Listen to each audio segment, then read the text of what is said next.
What is your immediate reaction to the news that we've just heard from Buckingham Palace? Well, it's a deeply solemn and somber moment for the nation. I believe probably the most somber moment in the UK's modern history, really. It's hard to really underestimate just how much of a part, an integral aspect of the UK's political culture, of the UK's wider culture, the Queen really was. There are, not many people around today who won't be able to remember a time when the Queen wasn't the monarch. She lived through really an extraordinary period of change within the UK, from the rebuilding after the Second World War to the decolonisation and the emergence of the Commonwealth, to the entering into the European Union or its predecessor organisations, and of course the leaving of the European Union, and more recently the COVID pandemic. And during that time, as I say, we've had a huge amount of political change, but there's been one constant in the UK's institutions and its political system and its culture, and that has been the existence of Her Majesty the Queen, Queen Elizabeth II. So it's really a deeply shocking moment for the nation, even though it's, to some extent very expected from the news we heard earlier in the day. There's still only so much you can do to prepare for such a major figure in the UK's life departing like this. So I think it's a really a seminal moment in the UK's history, and it's certainly one that will lead to a huge amount of change in itself. Of course, we have a new King Charles, who will reign over the UK and the other dominions as well. So it's really a moment that I think is, even though it to some extent was not a huge surprise after the news we got earlier today, it's still a huge shock to the nation, and really the UK is going to be in a state of mourning for quite a considerable period. Her role as Queen is not just somebody who sits on a throne and makes and is there as a face for the nation. What sort of things was she involved in, particularly in the last few decades?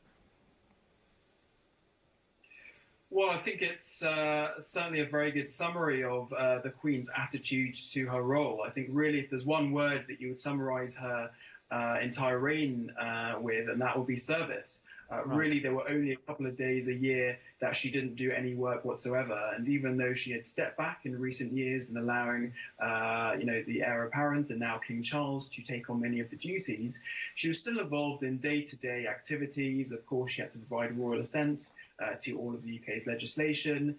She still provided correspondence to people who messaged her.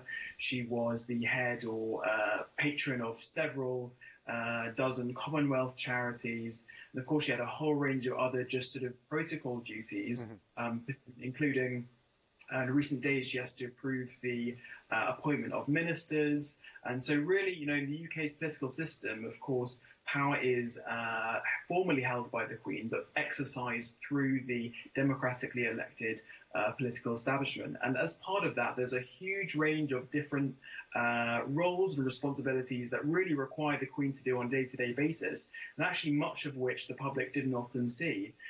So I think really, the fact that we saw the Queen only a couple of days ago, as you mentioned, receiving Boris Johnson's resignation, but also appointing Liz Truss, it's really indicative how really, from the day she became Queen until, almost the day she passed, she really approached the job with a huge sense of duty.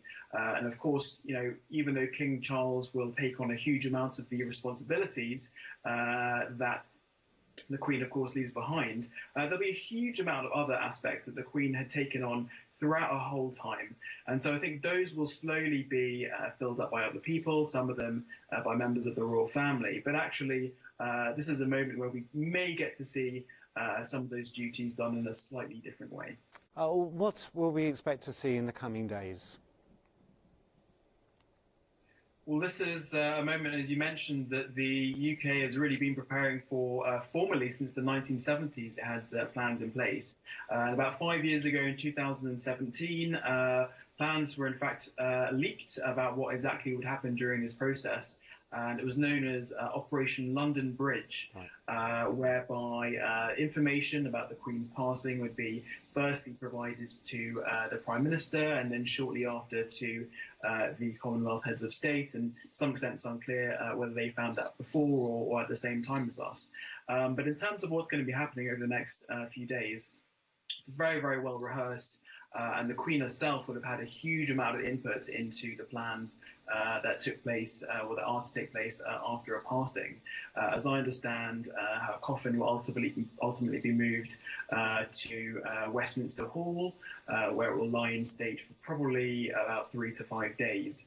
And then following that, there will be a funeral that will take place most likely in Westminster Abbey, which will be led by the Archbishop of Canterbury. Of course, the public themselves will, of course, want a moment to and several opportunities to pay tribute to the Queen herself. When we saw the Queen Mother pass away in 2002, there were a huge amount of people, tens of thousands, I believe, who, or perhaps even more, who wanted to walk past the Queen Mother lying in state. So I think we're probably going to see quite a similar process to that, but actually on a much larger scale. And of course, Prince Philip, the consort, passed away just over a year ago.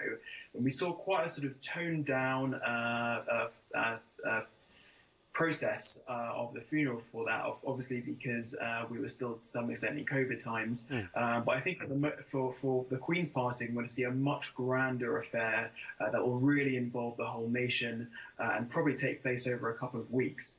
And of course, this takes place, during huge moment for the UK's political establishment anyway. We have a new Prime Minister in place. So really, just the Queen passing in itself is a huge moment, but actually the fact that you have a new government, a new Prime Minister, really shows that this is a moment of major change in the UK. But I'm sure over the next few weeks we will see major opportunities for tributes to be paid to Her Majesty. Can we expect international attention to be focused on London in the time of mourning and during the funeral?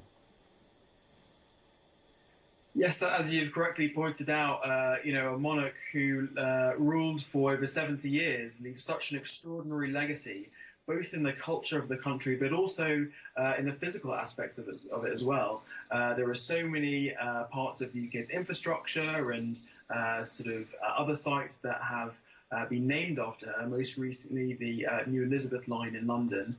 So really, wherever you go, not only in London, but all across the United Kingdom, there is evidence of the Queen's legacy. But as you mentioned, she played a huge role internationally. She had dozens and dozens of formal state visits across the 70 years that she ruled. So I would imagine a huge number of international leaders, both past and present, will want to come to the UK to be part of that process of saying farewell, and I'm sure we will start to see the tributes in their own right. But someone mentioned earlier in the day that the Queen has presided over 30% of the United States existence over 70 years, of course, which of course involves meeting over a dozen presidents, I believe. So really, she's seen a whole amount of change, not only in the United Kingdom, but also in the world. And also, I think it's particularly important just to recognise the role that the Commonwealth, of course, the former sort of British Empire, played within the Queen's life. And she wanted to make it particularly important known that she wasn't just the Queen of the UK, but in fact of several dominions. And so she really, until very recent years, actually continued to make many overseas visits, meeting many world leaders, discussing a whole range of affairs. And I think what's interesting is that, many prime ministers of the UK have said how the Queen, provided such a useful source of advice and guidance, which is kind of formally her constitutional role. But actually, many other world leaders have said the exact same thing after seeing the Queen as well. And of course, she has no formal role to advise foreign leaders, but actually they looked to the Queen as a major source of resource in terms of history for really whatever issues they happen to be resolving. So I think, not only was she a British icon, of course, the most famous British icon, but actually she was an icon for the whole world. And certainly, lots of other countries looked to the Queen as a sort of major central piece of the UK's culture, which attracted many tourists. So certainly, I think there'll be a huge amount of international action that we'll see over the next week.